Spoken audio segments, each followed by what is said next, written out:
बच्चों जय हिंद। बोर्ड के अभ्यास प्रश्न पत्र की सीरीज में 2023 के जो पेपर आ रहे हैं उसमें कक्षा 10वीं के विषय विज्ञान सामाजिक विज्ञान का है और इसका सेट बी आज हम यहाँ पर ऑब्जेक्टिव की प्रैक्टिस इसकी करने वाले हैं। तो आइए देखें, इसका पहला जो प्रश्न है, सही विकल्प का चयन करके लिखिए। तो यहाँ पर पहला प्रश्न है, बांदों को आधुनिक भारत का मंदिर किसने कहा था। 4 ऑप्शन यहाँ पर दिए हुए हैं, उसमें जो सही आंसर है उस पर हम टिक लगाते हैं और उन्होंने कहा था पंडित जवाहरलाल नेहरू ने। पंडित जवाहरलाल नेहरू ने। उसके बाद में नेक्स्ट जो क्वेश्चन है वो है, निम्नलिखित में से कौन सी रबी की फसल है। तो हम सब जानते हैं रबी की जो फसल है इसमें वो है गेहूँ। गेहूँ फसल यहाँ पर रबी की है। नेक्स्ट जो थर्ड नंबर का जो हमारा विकल्प है उसको हम देखते हैं, कच्चे माल के आधार पर उद्योग कितने प्रकार के होते हैं। तो यहाँ पर कच्चे माल के आधार पर उद्योग यहाँ पर होते हैं 2 प्रकार के, तो आप इस पे 2 पर टिक लगाएंगे। उसके बाद तीसरे के बाद चौथे नंबर का जो प्रश्न है, साइमन कमीशन भारत कब आया था। तो साइमन कमीशन भारत आया था 1928 में। सवाल इसका उत्तर सही होगा। 5वें नंबर में है, यूरोपीय संघ का मुख्यालय कहाँ स्थित है। तो इसका सही उत्तर है, सही आंसर यहाँ आप लगाएंगे, बेल्जियम में है। इसका मुख्यालय बेल्जियम में स्थित है। नेक्स्ट है 6ठा नंबर का, भारतीय रिजर्व बैंक की स्थापना कब हुई थी। तो भारतीय रिजर्व बैंक की स्थापना हुई थी सन 1935 में। ये इसका ब वाला आंसर सही होगा। आइए देखें, नेक्स्ट जो क्वेश्चन है हमारा, रिक्त स्थानों की पूर्ति कीजिए। ये भी 6 आएंगे। तो पहला जो रिक्त स्थान है, भारतीय वन्य जीव अधिनियम रिक्त स्थान में लागू किया गया था। तो आपको सन बताना है, तो इसके अंदर आप आंसर लिखेंगे 1972। 1972 में यह अधिनियम लागू किया गया था। नेक्स्ट जो रिक्त स्थान है, नेक्स्ट वाला, भारतीय रेल परिवहन को। तो भारतीय रेल परिवहन को रिक्त स्थान रेल प्रखंडों में संकलित किया गया है। तो इसमें आप आंसर लिखेंगे 16 रेल प्रखंडों में संकलित किया गया है। नेक्स्ट इसका क्वेश्चन है, रिक्त स्थान कोलकाता में देश की पहली जूट मिल लगाने वाले थे रिक्त स्थान, उनका नाम बताना है। तो वो थे सेठ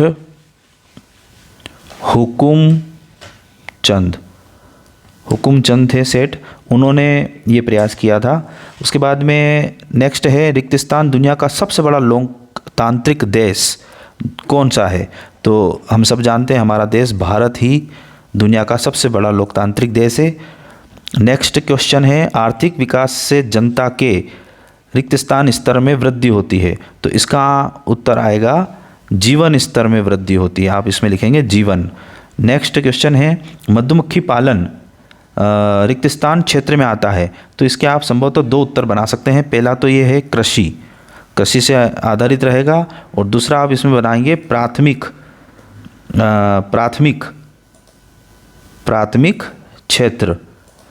क्षेत्र भी इसका उत्तर सही होगा।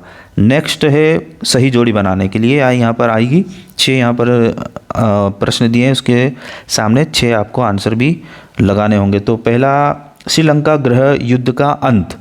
तो इसका आंसर होगा 2009 के अंदर। पहला आंसर ये है। भारत छोड़ो आंदोलन कब शुरू हुआ था। 1942 में। और भारत में वयस्क मताधिकार की उम्र कितनी है। 18 वर्ष। ये इसका आंसर होगा। उसके बाद में चौथा है, ओलंपिक गेम तो मेक्सिको सिटी के अंदर होंगे, और भारत में है लोकतांत्रिक सरकार है, और सार्वजनिक क्षेत्र सरकार के स्वामित्व के क्षेत्र होते हैं। ये इसके 6 आंसर आप नोट कर लें। उसके बाद में है चौथा, एक शब्द या एक वाक्य में उत्तर लिखिए। पहला है, बॉक्साइट किस उद्योग के लिए कच्चा माल प्रयुक्त होता है। बॉक्साइट का जो सूत्र होता है वो Al2O3 से शुरू होता है, यानी ये एल्यूमिनियम का बॉक्साइट कच्चा माल के रूप में इस्तेमाल किया जाता है। एल्यूमिनियम अयस्क होता है जो एल्यूमिनियम का। नेक्स्ट है, राष्ट्रीय राजमार्गों का निर्माण व रखरखाव किस विभाग के अधिकार क्षेत्र में आता है। तो ये इसका उत्तर हम लिखेंगे प्रशासनिक क्षेत्र में आता है, लेकिन प्रशासन ये काम करता है, लेकिन NHA जो होता है नेशनल हाईवे अथॉरिटी, उसके अंतर्गत ये आता है। नेक्स्ट है तीसरा, IMF का पूरा नाम लिखिए। तो इसका आंसर लिखेंगे आप अंतर्राष्ट्रीय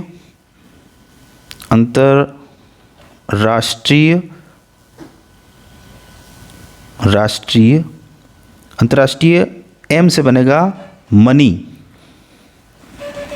और F से बनेगा फंड। अंतर्राष्ट्रीय मनी फंड इसका सही उत्तर होगा। अगला चौथा है, औद्योगिक क्रांति सर्वप्रथम कहाँ प्रारंभ हुई थी? तो औद्योगिक क्रांति सर्वप्रथम यूरोप के यानी इंग्लैंड में, इसका उत्तर होगा इंग्लैंड। इंग्लैंड के अंदर ये शुरू हुई थी। नेक्स्ट क्वेश्चन है हमारा, वंदे मातरम गीत के रचयिता कौन थे? बड़ा सिंपल सा प्रश्न है, बच्चा इसको जानता है कि उनके रचयिता थे बंकिम चंद्र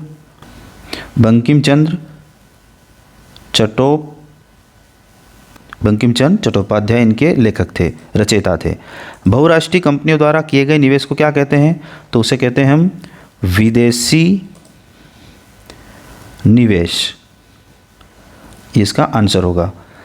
नेक्स्ट हमारा क्वेश्चन हम देखें 5वां, जो अंतिम प्रश्न है ऑब्जेक्टिव का, सत्य असत्य लिखिए। तो इसमें कई सारे प्रश्न थोड़े कन्फ्यूज़न करने वाले हैं। पहला देखते हैं हम, कांडला बंदरगाह एक ज्वारीय पतन है। तो ये बिल्कुल सही बात है, ये ज्वारीय पतन है। उसके बाद इसको आप लिखेंगे सत्य। उसके बाद दूसरा है, बिना किसी पारिश्रमिक के काम करवाना कहलाता है। वैसे ये प्रश्न सही नहीं है, बिना किसी पारिश्रमिक के काम करवाना बेगारी कहलाता है। इस तरह से प्रश्न होता तो ये भी सत्य माना जाएगा अगर इसमें बेगारी शब्द जोड़ दिया जाए तो, अन्यथा इसका कोई अर्थ नहीं निकल रहा है।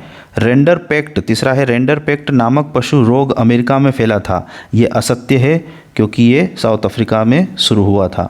उसके बाद में चौथा है, सन 1804 की नागरिक संहिता को आमतौर पर हिटलर की संहिता के नाम से जाना जाता है, पर ये उत्तर गलत है, इसे जाना जाता है नेपोलियन की। नेक्स्ट है, लोकतंत्र की सफलता में अशिक्षा बाधक नहीं है। ये गलत है, असत्य लिखेंगे आप इसे।